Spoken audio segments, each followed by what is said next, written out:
इंदौर के ट्रांसपोर्ट कारोबारी राजा रघुवंशी हत्याकांड में एक के बाद एक नए नए खुलासे होने जा रहे हैं। अब राजा रघुवंशी के माता पिता ने बहू सोनम रघुवंशी को लेकर चौंकाने वाला खुलासा किया है। राजा रघुवंशी के माता पिता के मुताबिक सोनम तंत्र मंत्र में विश्वास करती थी और राजा पर इसका इस्तेमाल करती थी। वहाँ से वो आया था राजा रात के 10 बजे, तो फिर उसने बोला था सुबह कि मम्मी जो मैं वो सामान लाया ना वो टांग देना। मैंने कि ये क्यों लाया? तो बोले कि वो घर में नज़र अजर नहीं लगती। बोले सोनम और हम दोनों गए थे ना, अपने भेरू मंदिर गए थे और महाकाल के मंदिर गए थे, तो हमने लिया था बोले ये। तो उसने बोला था यहाँ टांग देना। तो मैंने कि क्यों टांग देना? तो बोले नहीं घर में हाय नज़र नहीं लगती बोले कि इसलिए। तो वो पुतला हमने जब से निकाला, जब से हमारे यहाँ मतलब पहले कोई ऐसे घुंघरू की आवाज़ आ रही थी तो वो आवाज़ बंद हो गई। इंदौर में राजा रघुवंशी के घर पर 13वीं के बाद उनके पिता अशोक रघुवंशी ने बताया, सोनम के कहने पर राजा ने हमारे घर के मुख्य दरवाजे पर एक पोटली जैसी चीज लटका दी थी। राजा के पिता अशोक रघुवंशी ने क्या बताया, सुनिए। सोनम ने उसको बोला कि घर में टांग लेंगे, बोले इससे क्या बुरी नज़र लगती नहीं है। हाँ, क्या थी वो जादू उठाने वाले को चीज़ होगी जैसे ये लगती नहीं है। हाँ, गुड़िया थी, उसके नीचे इतने पुड़िया बंधी थी। अब राजा पे आया, वो बोले पापा ये बीच दरवाजे में टांग दो। उसका क्या किया था फिर आपने? जो इतने बड़ी अपने वो थी गेंद सरी, उसमें से और सब कुछ लगा था और नीचे वो जो कालका होता रहा जवान लगी है, एक इतनी बड़ी तस्वीर थी और नीचे गेंद थी, उसके नीचे इतने पुड़िया बंधी थी। उससे तो मेरे बेटे को ही खा गई।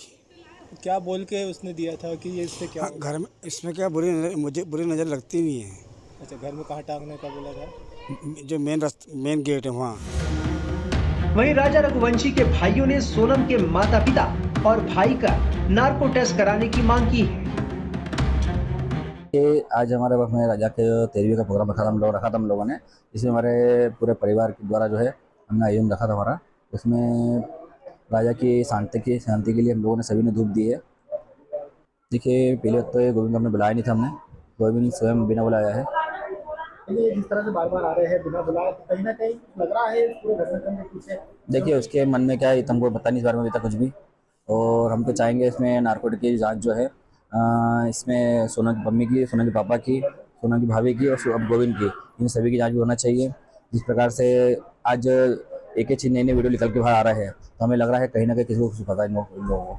देखिए जिस प्रकार से वीडियो जो लीक हो रहा है सारा एक करके हम लोग चाह रहा है, इसमें हम लोग यही चाहते हैं तो इसमें जिस प्रकार से वीडियो जो लीक कर रहा है उसकी सख्ती से पूछताछ की जाए। तो वीडियो जो है उसने पहले अभी तक क्यों नहीं बताया था?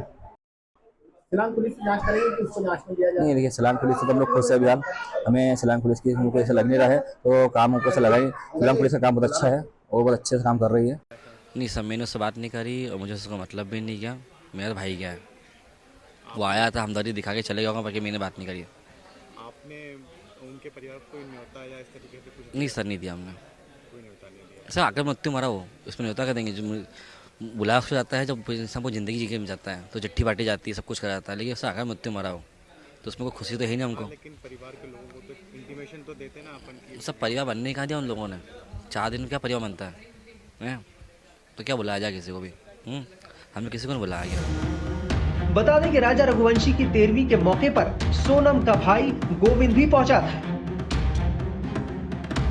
देखिए यहाँ पे राजा जी का 13वां था, मैं उस कार्यक्रम में सम्मिलित होने आया हूँ। जो भी धूप वगैरह देते हैं उसके लिए मैं आया था।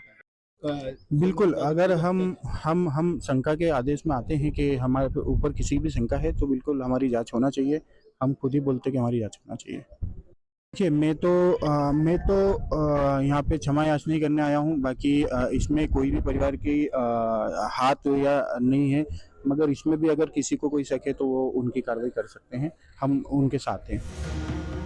राजा रघुवंशी की पत्नी सोनम, उसके कथित प्रेमी राज कुशवाहा और कुशवाहा के 3 दोस्तों को हत्या के मामले में गिरफ्तार किया गया है। राजा रघुवंशी 23 मई को मेघालय में हनीमून के दौरान लापता हो गए थे और उनका शव 2 जून को पूर्वी खासी हिल्स जिले के सोहरा में एक झरने के पास एक गहरी खाई में मिला था। राजा रघुवंशी के दोस्त आकाश पहले ही बता चुके हैं कि राजा सोनम की हरकतों से खुश नहीं थे।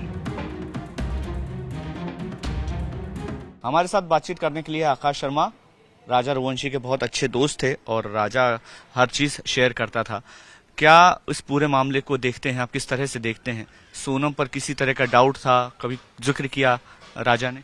सोनम पे डाउट तो नहीं था हम लोगों को, बस इतना कहना चाहूँगा कि शादी से कुछ दिन पहले जब बात होती थी तो इतना बताता था कि फ़ोन पे बात बहुत कम करती है और उसका बिहेव थोड़ा ठीक नहीं लगता, आकाश क्या करूँ, ये बात ज़रूर बताई थी। तो मैंने उसे बताया था कि अभी न्यू एंगेजमेंट है, सब कुछ ठीक हो जाएगा, अभी लड़की एकदम से बात नहीं करेगी, ये इतना हुआ था। और काफ़ी कॉल्स करता था तो बहुत लेट अटेंड करती थी, बोलती थी बिजनेस में बिजी हूँ, ये सारे एक्सक्यूजेस देती थी सोनम। आपको इस पूरे मामले को देखने के बाद क्या लग रहा है, सोनम ने किस वजह से ये घटनाक्रम किया है? क्या कभी जिक्र हुआ कि कहीं और अफेयर है या कहीं कुछ और जिक्र हुआ? नहीं, ऐसा कोई जिक्र नहीं हुआ। जब भी हमसे सोनम मिली है बहुत अच्छा बिहेवियर था उसका, हमें ऐसा लगा ही नहीं कि ऐसा कुछ हो सकता है, वरना हम भाई की शादी करवाते ही नहीं। इसने शादी करी और 5 दिन बाद ही इस घटना को अंजाम दे दिया। तो मेरा ये सोचना है कि जब शादी नहीं करनी थी तो फिर क्यों करी, प्यार से ही कर लेती शादी, क्यों बेचारे भाई का जीवन बर्बाद किया हमारा। परिवार का कहना है कि बहुत ज्यादा क्राइम पेट्रोल और इस तरह के सीरियल्स फिल्में देखना, वहीं से आइडिया आया। ऐसा कभी आपको लगा कि इससे इन्फ्लुएंस है, जिक्र हुआ कभी? हो सकता है, जैसे अभी मेरी आंटी से बात हुई राजा की माता जी से, उन्होंने कहा काफी क्राइम पेट्रोल और ये देखती थी, तो हो सकता है दिमाग में वो चीजें भी चल रही हो। और जो लड़का है जो प्यार करता था, बताया जा रहा है न्यूज में, तो उसने इसे बताया हो, ब्रीफिंग हुई हो, इनका प्री प्लान है सब कुछ, वो पूरी स्टोरी बना के इन्होंने फिर घटना को उस तरीके से दिया अंजाम। अच्छा, किसी फिल्म का आपको लगता है कि कोई ऐसा प्लॉट देखा है और उसको पूरा करने की कोशिश है? हाँ, ये हमराज मूवी का है, जिसमें बताया गया था कि वो मन्नत लेती है कि मैं जब तक मंदिर नहीं जाऊंगी मैं आपके करीब नहीं आऊंगी। तो जिस तरीके से मेरी राजा से बात हुई थी और माता जी से बात हुई, इनकी फैमिली ने मुझे बताया कि सोनम ने मन्नत ली है कि मैं कामाख्या देवी दर्शन करूंगी उसके बाद ही करीब आऊंगी, क्योंकि मैंने ऐसे बोला था, ऑब्वियस मेरा दोस्त है, मैं बोलूंगा मनाली जाओ, गोवा जाओ, तो बोलता नहीं आकाश, हंस के मुझे जवाब दिया, नहीं यार अभी इसने मन्नत ली है, इसके बाद हम करीब आएंगे, तो अभी हम लोग कामाख्या देवी जा रहे हैं। अच्छा। तो वहां से आने के बाद हम लोग फिर और कहीं प्लान करेंगे, अपन चलेंगे, हम लोग का श्रीगढ़ महादेव घूमने का प्लान था। अच्छा, कामाख्या जिस तरह का स्थान है, वहां पर आपको लगता है कि तंत्र मंत्र, और क्योंकि परिवार जो सोनम का है उसका बहुत ज्यादा विश्वास है इस सब पे, तो वहां पर इसी लिए ले जाया गया होगा? हाँ, ये हो सकता है कि तंत्र मंत्र किसी चीज के लिए लेके जाया गया हो राजा को। सोनम पे तो कोई तंत्र मंत्र नहीं लग रहा है, राजा भी किया है, उसको मारा है और बहुत सीधा था राजा, इसकी बातों में बहुत जल्दी आ गया होगा, डेफिनेटली ये कह सकता हूँ मैं। अच्छा, आपको ये पूरा जो घटनाक्रम हुआ है, बहुत लोग ऐसा है कि विश्वास नहीं कर पा रहे, आपको भरोसा हुआ है कि ऐसा हो सकता है? मुझे तो अभी लगता है कि मैं सपने में चल रहा हूँ, क्योंकि मुझे नहीं लगता है कि राजा को मैंने खोया है, मुझे लगता है राजा अभी भी साथ में है, पर वो मुझे नहीं दिखता है, तो मुझे बहुत दुख है इस बात का कि राजा चला गया हमारे बीच से। आप क्या मांग करेंगे सरकार से, शिलोंग की पुलिस से? मैं शिलोंग की पुलिस से, वहाँ की जनता से भी यही मांग कहूंगा कि जिस तरीके से मेघालय को बदनाम किया गया था, कि हम लोगों ने बोला था कि बाइकआउट मेघालय, रघुवंशी परिवार और मेरी तरफ से, तो मैं हाथ जोड़ के वहाँ की सरकार, मेघालय की जनता से माफी चाहता हूँ कि हम लोग भावनाओं में बह गए थे, क्योंकि हमने, हमारा भाई, एक माँ ने एक बेटा खोया था, इस तरीके से हमने, ये हमारे जो शब्द थे हमने कहा। तो हम आपसे कहेंगे कि सोनम की वजह से मेघालय बदनाम हुआ है, हमारी वजह से मेघालय बदनाम नहीं हुआ। मैं तो यही कहूंगा कि वहाँ का टूरिज्म बहुत अच्छा है, भारत की जनता से कहूंगा आप लोग जाओ, ये तो सोनम की वजह से हुआ है, बाकी ऐसा वहाँ पर कुछ नहीं है।